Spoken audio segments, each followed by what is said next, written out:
razmak upravo onako kako je bila preporuka Stožera civilne zaštite zbog epidemije koronavirusa. Dakle, imamo dvije krizne situacije koje su kontradiktorne. Poruka je bila ostanite doma u ovom trenutku, imamo još nekoliko manjih potresa koji su se zbili od jutros od ovog prvog najjačeg. Gospođa Ivančić će kazati što struka, dakle seizmolozi kažu o tome što se zbiva nakon prvog najjačeg udara, tako da i tu informaciju imate. U ovom trenutku centralizirat ćemo sve aktivnosti, dakle Stožer civilne zaštite, ali i sama Vlada, upravljat će i ovom krizom, paralelno sa upravljanjem krize u vezi epidemije koronavirusa. Molimo sve građane da pažljivo, isključivo slušaju naputke stožera koji će biti i za jednu i za drugu krizu 2 puta na dan u razdoblju koje je pred nama. Angažirali smo Hrvatsku vojsku, sve službe grada Zagreba da odmah krenu u raščišćavanje oštećenja koja vidimo po gradu Zagrebu od Katedrale, Trga bana Jelačića, Ilice Jurišićeve, Đorđićeve, Račkoga i tako dalje, sve što mediji u ovom trenutku su već i prikazali i nastojat ćemo da se što prije osposobe prometnice te da maknemo sva oštećenja sa ceste. Poseban fokus imat ćemo na zdravstvene ustanove s obzirom da želimo da pacijenti, osobito ovi koji su u infektivnoj klinici Fran Mihaljević, imaju svu potrebnu odgovarajuću skrb, da mogu normalno skrb primati. Ministar Beroš će reći nekoliko riječi o tome također sada. Imamo informaciju o jednom djetetu koje je teško ozlijeđeno i koje je trenutno, koliko ja razumijem, gdje je ministar, u Klaićevoj. On će reći najnovije informacije. Za sada drugih informacija o težim ozljedama ili eventualno smrtno stradalima nemamo. No s obzirom da ne možemo u ovom trenutku zaista pouzdano imati sve podatke, nastojat ćemo to tijekom dana prikupiti. Također, angažirat će Stožer civilne zaštite sve raspoložive građevinare, statičare da sukladno informacijama koje imamo pregledavaju zgrade, ovisno o oštećenjima. U ovom trenutku niko ne može sa sigurnošću znati koliko su oštećene pojedine zgrade, osobito starije zgrade. Novije zgrade vjerojatno su čvršće, bolje su građene, govorimo o zgradama recimo nakon 1965. koje su sagrađene. U svakom slučaju moramo svi biti na oprezu, biti jedinstveni. Apeliram na sve naše sugrađane da bez panike, da zadržimo pribranost i da u ovom trenutku će sve nadležne službe raditi koordinirano i brzo i učinkovito i putem medija ćemo vas izvješćivati o tome koji su sljedeći koraci. Nažalost, vrijeme se pogoršalo, malo je hladnije i znam da nije ugodno ljudima koji su trenutno ispred kuća, no u svakom slučaju u ovom trenutku vodimo računa o sigurnosti, ali i o zdravstvenoj sigurnosti. Dakle, budite ispred svojih kuća, držite razmak. To je u ovom trenutku jedina ključna preporuka. Sve ostalo ćemo nakon idućeg sastanka, imat ćemo ga oko 15 sati, kad malo snimimo bolje situaciju, vas obavijestiti tako da znamo što je činiti kada idemo prema večeri. Evo, toliko u ovom trenutku. Sad bih molio najprije gospođu Ivančić da kaže nekoliko riječi o samom potresu. Izvolite. Evo, ja sam rukovoditeljica Ivančić, rukovoditeljica seizmološke službe. Htjela bih reći da se jutros malo iza 6 sati dogodio potres koji je bio magnitude 5,5 po Richteru sa epicentrom kod Markuševca, od Čučer i Markuševac. Nakon tog potresa 2 jača su se dogodila koja su se osjetila vrlo snažno što u Zagrebu i široj okolici. Jedan sljedeći bio magnitude 5, iza toga je bio jedan magnitude 3,7 i niz onih koji su se, nekoliko onih koji su se dogodili, koje su naši seizmografi zabilježili, koje nisu se ni morali osjetiti. Što se zapravo zbiva kada se ovako jedan jači potres dogodi? Najčešće se događa niz naknadnih potresa. Kod naknadnih potresa mi apsolutno, i zapravo bilo kojeg potresa, da li će se dogoditi, kada će se dogoditi, znači vrijeme Kada bi se sljedeće mogao dogoditi, apsolutno seizmologija kao znanost ne može predvidjeti.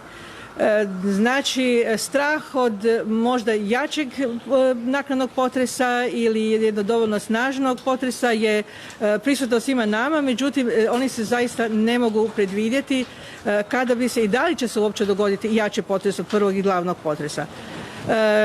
Prema tome, ako se dogodi, razmaci po kojima se naknadni potresi dešavaju se isto ne može predvidjeti, znači eventualno sljedeći jači se može dogoditi brzo, može se dogoditi i za 20 dana. Struka znači ne može predvidjeti i ne može dati rješenje o tome da li će se nešto dogoditi ili ne. Činjenica kad se ovako veliki potres dogodi, eto da su naknadni potresi uobičajeni i dapače mi kao seizmolozi smatramo da se na neki način energija na taj način možda na puno manjih potresa raspodijeli što je bolje nego recimo na jedan veliki. Ali predvidjeti zaista ne možemo ništa. Dobro, Bili pa gradonačelnik. Dobar dan. Panika nam nije saveznik u ovoj situaciji. Jutrošnja brza reakcija u okviru zdravstvenog sustava bila je jedina moguća i adekvatna. Stoga zahvaljujem gradskim službama na učinjenom. Situacija u okviru ustanova iz zdravstvenog segmenta je relativno zadovoljavajuća. Konzultirali smo i struku.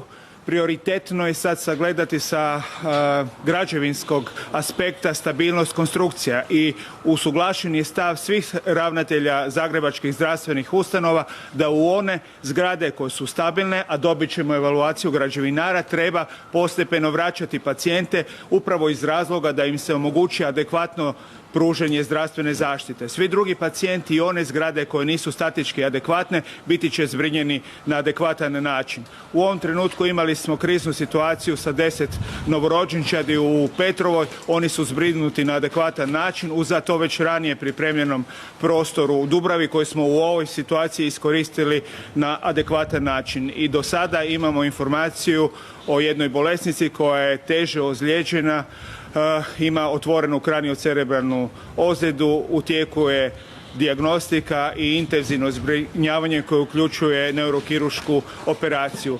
Procjenu njenog zdravstvenog stanja dobivamo u realnom vremenu. U ovom trenutku znamo da je teško ozlijeđena, ali ne možemo predvidjeti konačni ishod. Evo, toliko za sada. Hvala. Gradonačelniče. Izvolite. Milan,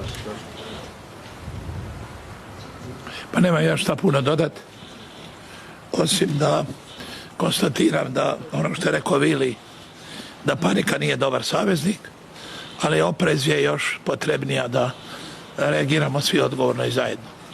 Ustrojeno sve je centralizirano i subordinirano sa centralnim civilnim stožerom na čelu sa potpredsjednikom Božinovićem. Grad Zagreb će angažirati sve svoje resurse zajedno. Zahvaljujem se Hrvatskoj vojsci ovdje koja je uskočila u pomoći Hrvatskoj policiji. 80% Zagrebčana stanuje u objektima koje imaju armirano betonsku konstrukciju i ja ih molim, imam zato i mandat i preuzimam odgovornost da ljudi se vraćaju u svoje domove. Morao bi se dogoditi duplo jači potres da se te zgrade poruše. To se u povijesti nikad nije dogodilo i nismo te nesreće da nam se to dogodi. U ostali 20% građana grada Zagreba koji stanuju u objektima ili kućama koji su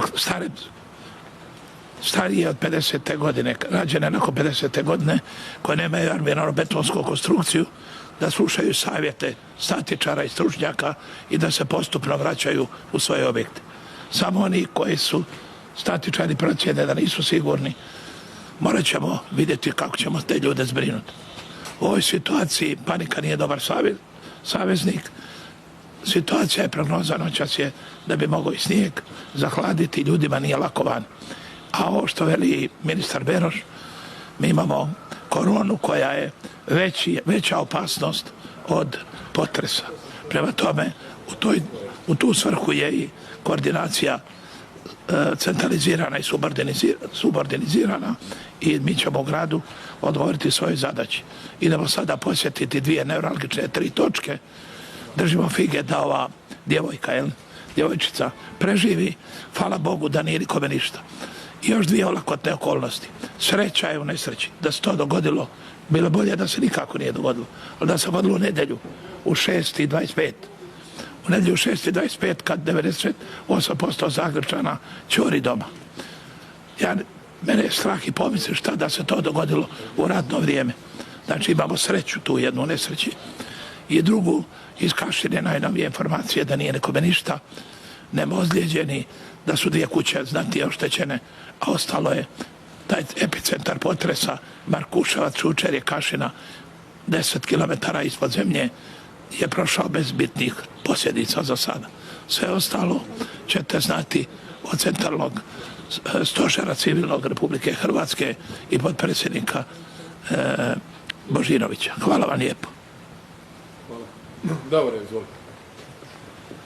Evo, još jednom vas danas pozdravljam. Dakle, sve relevantne informacije sa kojima u ovom trenutku raspolažemo ste čuli. Ono što vam sigurno u ime Stožera civilne zaštite Republike Hrvatske mogu jamčiti, to je da ćemo nastaviti komunikaciju kao što smo imali do sada i u krizi sa koronavirusom koja još traje i koja je po našim procjenama ipak veći izazov, i u ovoj sada sa zemljotresom mi ćemo se oslanjati prije svega na stavove, sugestije struke. Ono što je specifičnost ove situacije je to da i novi koronavirus je prepun nepoznanica, a znamo od ranije da zemljotresi nisu nešto na što znanost još uvijek može dati egzaktan odgovor. Zato je bitno da imamo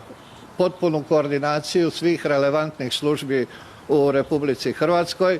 Hrvatska vojska je, kako je izvijestio i potpredsjednik Krstičević, u ovom trenutku već na Ilici i radi na raščišćavanju ruševina. Dakle, sve ono sa čime Hrvatska raspolaže bit će u funkciji, bit će koordinirano.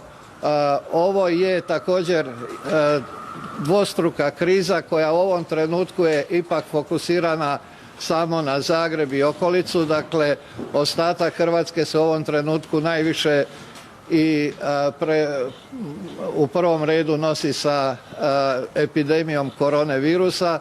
Zagreb ima tu specifičnu situaciju, ali tu smo svi zajedno sa službama grada Zagreba koje su dobro organizirane, koje su izašle na teren vrlo brzo zajedno sa hrvatskim vatrogascima koji su već sanirali neke punktove gdje su se pojavili mali požari, ali su pomogli i u ovim drugim aktivnostima, tako da molim vas, oslanjajte se na informacije koje vam dajemo.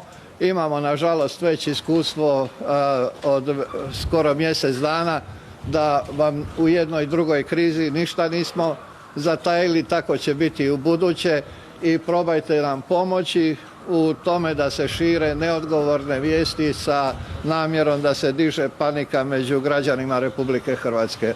Evo, hvala vam lijepa. Zajedno ćemo mi izaći iz ovoga bez brige. Mi idemo sada obići grad, pa ćemo tijekom dana imati mogućnosti za pitanja i za sve ostalo. Više od ovoga vam nemamo što reći. Samo da pokušamo crkvi za Zagrepčan, ono što je sad rekao Arman. Dakle, savjet je da izađu svi iz svojih stanova, kuća, zgrada ili što? Gledajte, ono što sam kazao, u ovom trenutku gospođa Ivančić vam je rekla kakva je situacija iz aspekta seizmološke struke.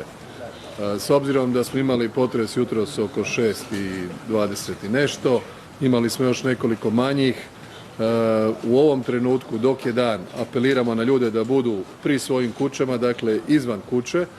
Oko 3 sata popodne reći ću vam drugu preporuku. U ovom trenutku niko od nas ne želi preuzeti odgovornost da kažemo svima vratite se kući pa što bude. Znači mislim da nas morate razumjeti u ovoj situaciji. Pričekajmo sada da vidimo kakvi su razmjeri šteta, da vidimo što se točno događa. Nemamo sve informacije, ovo je sve jedna nova situacija. Mi ćemo vas obavijestiti već oko 3:30 kad vidimo čišću situaciju, da znamo što navečer. Sada dok je dan, ja apeliram na sve, osobito brinite o starijim sugrađanima, brinite onima koji su sami, pomažite jedni drugima, solidarnost je u ovom trenutku najbitnija. Zgrade koje su novije, prema informacijama struke, izgledno su sigurne, dakle to sve što je izgrađeno iza 65. trebalo biti dobro, međutim u centru grada ima jako puno starih zgrada i vidimo i po institucijama državnim što sve sada trenutno dobijamo kao informacije, unutra je dosta toga urušeno, napuklo i tako dalje. Moramo vidjeti cjelovitu informaciju. Ne možemo preuzeti odgovornost ništa više od ovoga opreza koji sad imamo uz držanje razmaka, ja vas ljubazno molim. Hvala vam. Hvala vam. Hvala. Oko korone samo. Ali složio se ti Nisu. Poštovani gledatelji, sada uključujemo kolegicu Maju Kubik koja se nalazi ispred bolnice u Klaićevoj. Majo, čujemo li se?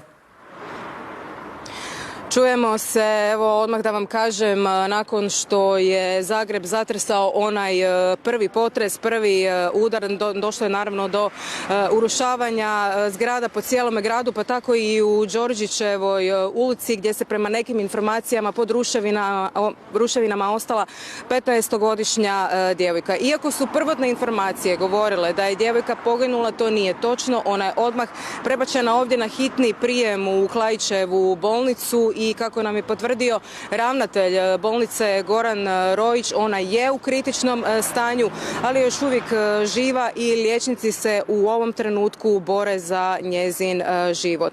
Naravno, sama drama zatekla je i samu bolnicu ovdje u Klaićevoj ulici. Naime, nakon onog prvog udara osoblje i pacijenti su evakuirani.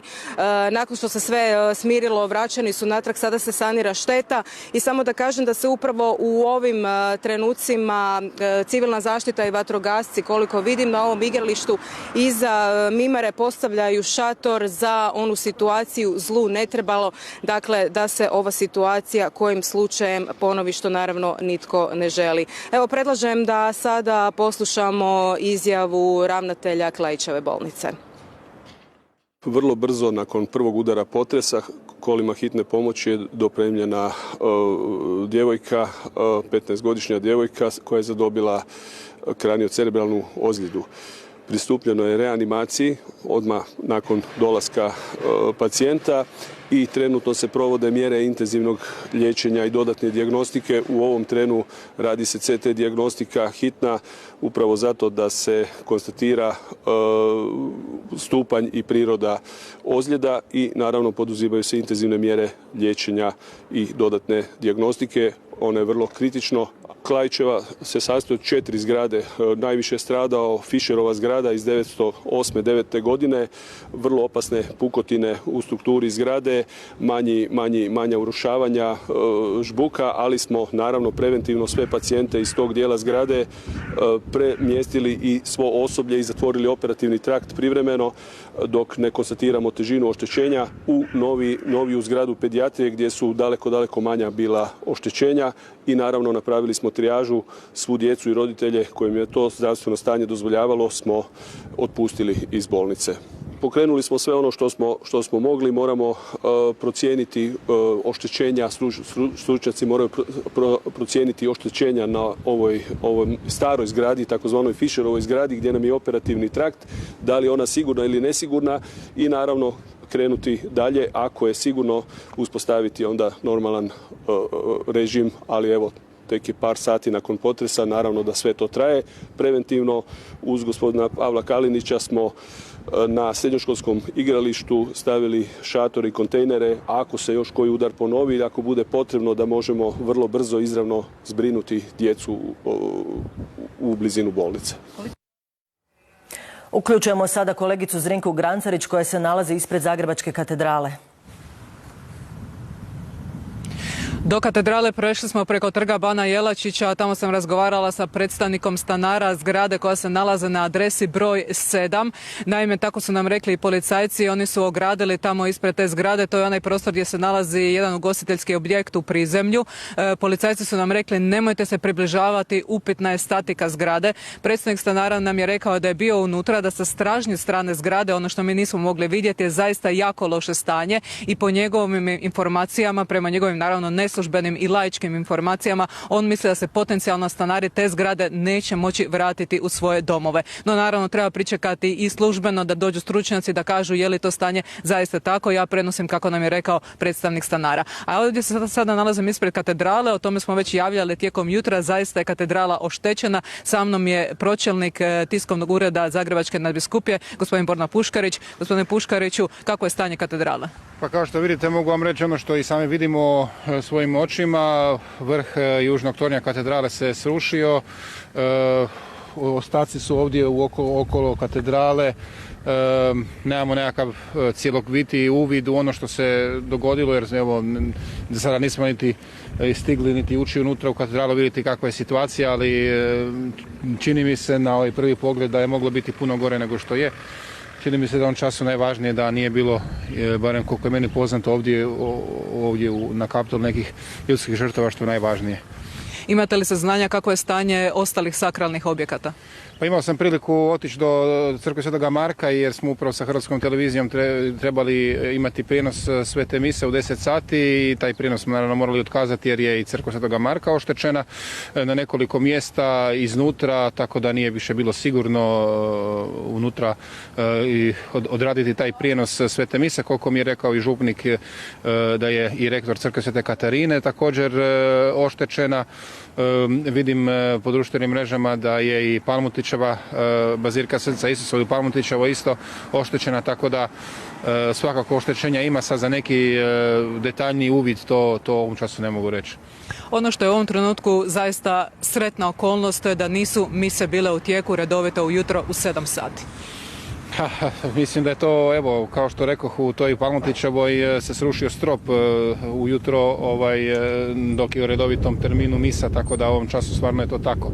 Mislim da je najvažnije u ovom času imati na umu da smo i u pandemiji i vidim ljudi su jako sad izašli na ulice, a neka se drže i toga razmaka i koriste zaštitna sredstva, jer ovaj šok koji je danas došao u Zagrebu na neki način malo je ljudima, čini mi se, izbacio onaj prvi šok koji živimo, to je ovu pandemiju, tako da čini mi se da je jako važno da znademo u kojoj situaciji se nalazimo i da nas ovaj potres koji nas je zadesio nekako ne baci sa onog fokusa koji treba biti, a to je da se čuvamo jer smo u situaciji pandemije. Hvala vam lijepa. Mi ostajemo naravno ovdje u središtu Zagreba. Dragi gledatelji, sve što vidimo prenosit ćemo naravno izravno. Hvala Zrinka, a sada uključujemo kolegu Petra Vlahova koji je na trgu Bana Jelačića. Petre, imaš li neke nove informacije? Pa evo, dalje smo dakle na trgu Bana Jelačića. Ovdje prije nekoliko trenutaka stigli su i pripadnici Hrvatske vojske sa potrebnom logistikom, dakle bagerima. Ovdje su bageri počeli raščišćavati sve ove ruševine i sve ono što se srušilo sa okolnih zgrada. Stigli su i djelatnici Holdinga, Zrinjevca, tu su komunalni redari, naravno policija, vatrogasci. Prema za sada još uvijek neslužbenim informacijama, ali to je zapravo logički razmišljajući vrlo vjerojatno da će se to i dogoditi, da bi se mogao zatvoriti sami uži centar grada, da bi se zabranio pristup građanima, ali ostaje naravno i pitanje gdje će biti, gdje će prenoćiti svi oni stanari kojima su uistinu oštećeni objekti. Sada ćemo krenuti dakle prema Jurišićevoj, upravo stiže i državni vrh koji je došao obići dakle trg Bana Jelačića, ali naravno i ovaj uži centar. Vidjet ćemo dakle i njihove prve dojmove, eventualno naravno i neke nove informacije za građane. Ono što je uistinu bilo potresno za gledati ljude, starije osobe koje su sjedile ispred svojih kuća i doslovno plakali. Ali to je za očekivati kada se ovako nešto dogodi. Evo krećemo se dakle prema državnom vrhu koji obilazi trg bana Jelačića. Posebno je oštećeno i područje tržnice Dolac. Oštećenja su ogromna, dakle posebno one starije kuće od opeka, u njima sigurno se neće večeras moći prespavati niti boraviti. Evo sada ćemo samo malo požuriti, ali ostanite i dalje s nama.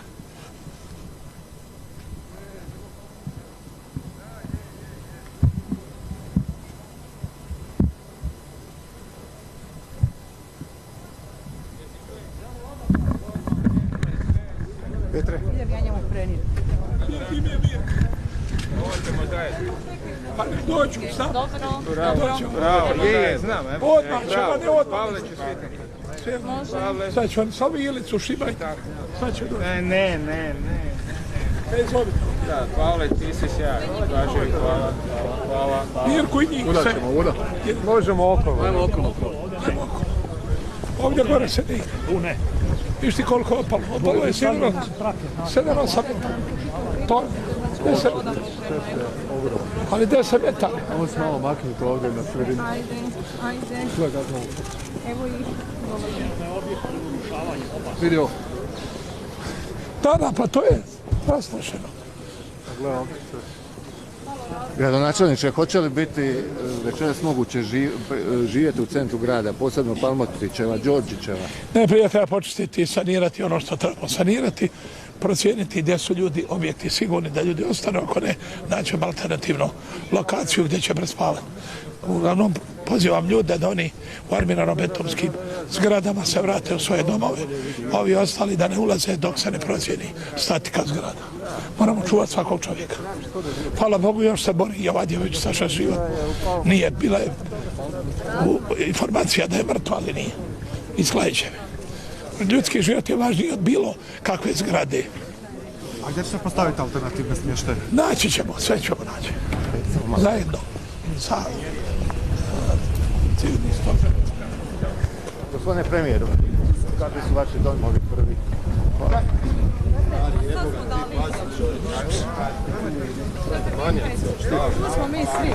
Idemo tu gore lijevo. Idemo gore lijevo. Idemo lijevo. Pa dojmovi su takvi da idemo vidjeti prvo kako izgledaju ova oštećenja.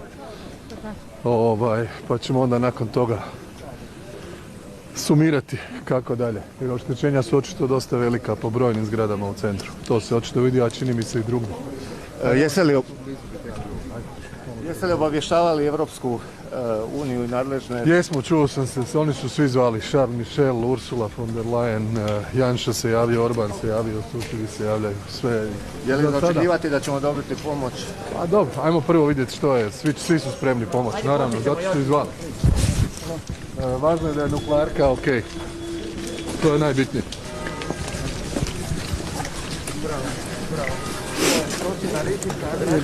Evo idemo dalje prema Zagrebačkoj prvostolnici koja, kao što smo vidjeli, doživjela najveća oštećenja. Ovdje je državni vrh zajedno sa gradonačelnikom Milanom Bandićem došao obići, dakle, ova oštećenja koja su se jutros dogodila u 6 sati i 20 minuta kada je područje Zagreba i širu zagrebačku okolicu pogodio jak potres snage 5,3 po Richteru.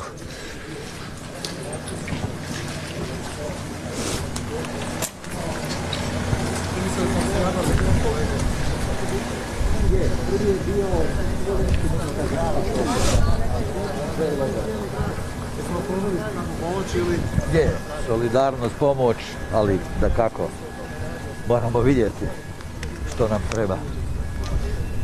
Ali mi sutra imamo videokonferenciju Vijeća za vanjske poslove.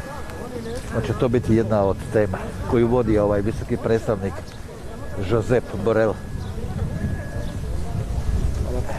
Molim.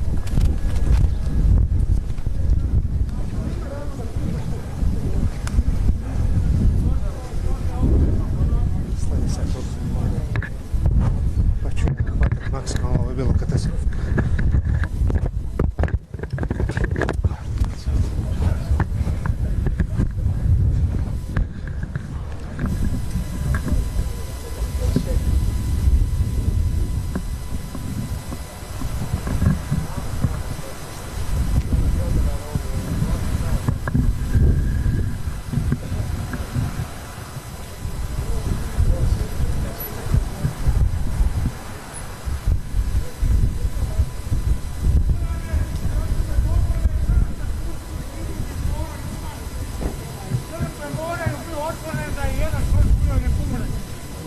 Nikad nije Leopold Mandić je rekao, kad se zatvore crkve nestaće svita.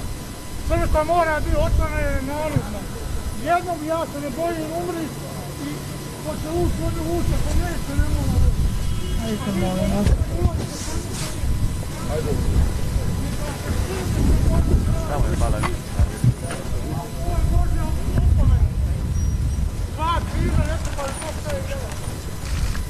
Marko? Ali cijeli dan, sad ovo nije cijeli dan, ovo ćemo tek vidjeti. Svega samo te ga može stavno ruku dođe tu na minutu. Bok. Bok. Oh, je. Za 2 mjeseca. Obavezno.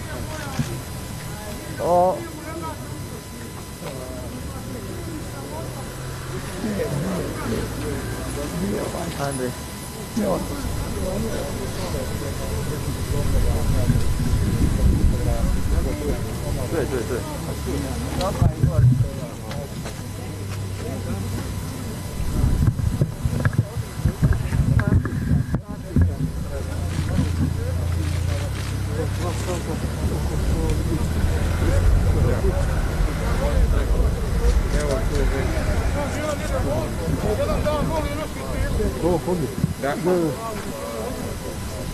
Kad se ti pojaviš, onda je lakše.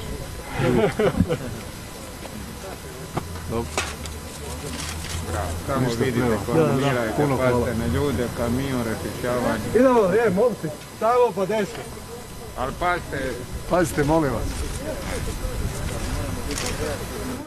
Poštovani gledatelji, uključujemo sada kolegicu Ružu Ištuk koja je ispred traumatološke bolnice.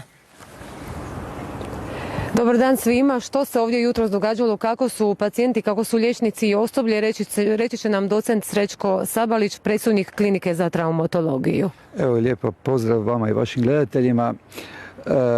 Kao što znate, svi smo doživjeli ovo jutro što je ovako snažan potres. Mislim da nije zabilježen, bar u ovim životima koje mi živimo. Klinika za traumatologiju, kao što znate, je stara zgrada. Ona je napravljena 1907. godine i postoji uz nju jedan novi dio klinike, to je nadograđeni dio klinike koji je napravljen 1963. godine. Tamo ste premjestili jutro sve pacijente iz starog dijela ili tako? Što se dogodilo? Kako su pacijenti, imate li ozlijeđenih? Ovako, prvo da vam kažem, znači imamo par lakše ozlijeđenih, evo srećom nije bilo težih posljedica što se tiče teže povrijeđenih. Ono što vam mogu reći je da smo povodom epidemije koronavirusom upravo taj novi dio zgrade posljednjih dana ispraznili kako bi tamo mogli primiti pacijente koji bi došli ozlijeđeni i eventualno imali koronavirus. Sada smo bili prisiljeni opet u taj novi dio zgrade, kažem novi 1963. koji statički je puno bolji nego ovaj stariji dio zgrade, smo bili prisiljeni tamo privremeno preseliti pacijente. Srećom, broj pacijenata zbog koronavirusa u ovom trenutku je bio jako mali, svega 60 pacijenata je trenutačno hospitalizirano u klinici za traumatologiju, a inače je kapacitet klinike 170 bolesnika. Tako da, evo, otpustili smo sve pacijente koje možemo otpustiti, tako da smo mogli na taj takozvani novi dio zgrade smjestiti privremeno 40 pacijenata. Rekli ste, postoji oštećenja unutar zgrade. Što se dogodilo? Možete li vi uopće nastaviti sa vašim medicinskim programom? Evo, sigurno sama starost zgrade govori o tome da ona nije statički pogodna za ovakve događanja. Nastupila su znatna oštećenja unutar zgrade. Nije moja struka da procijenim da li je to nešto što je statički značajnije oštećenja, dok ovaj novi dio zgrade praktički je neoštećen. Poštovani gledatelji, uključujemo se sada u izjavu Andreja Plenkovića. Katedrale čisti, ali dao sam sad nalog svim ministrima da svi građevinari, statičari koji inače brinu o zgradama, isto tako sada ravnatelj Beroš, onima koji brinu o bolnicama, da odmah izađu na teren da naprave procjenu. Dakle, moramo biti sigurni da su nam u tim objektima ljudi u situaciji da tamo mogu biti. S obzirom na građevinari da pogledaju jedan dio. Nosimo se sa svime paralelno, ali ajde se i malo raširite, puno nas je. Može? Hvala vam.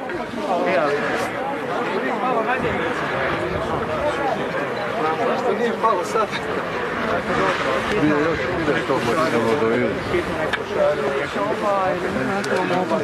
Hvala. Thompson.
A poštovani gledatelji, nakon jakog potresa koji je potresao Hrvatsku i znatno oštetio mnoge zgrade u centru Zagreba, hrvatska vlada je održala izvanrednu sjednicu. Poslušajmo sada još jednom izjave državnog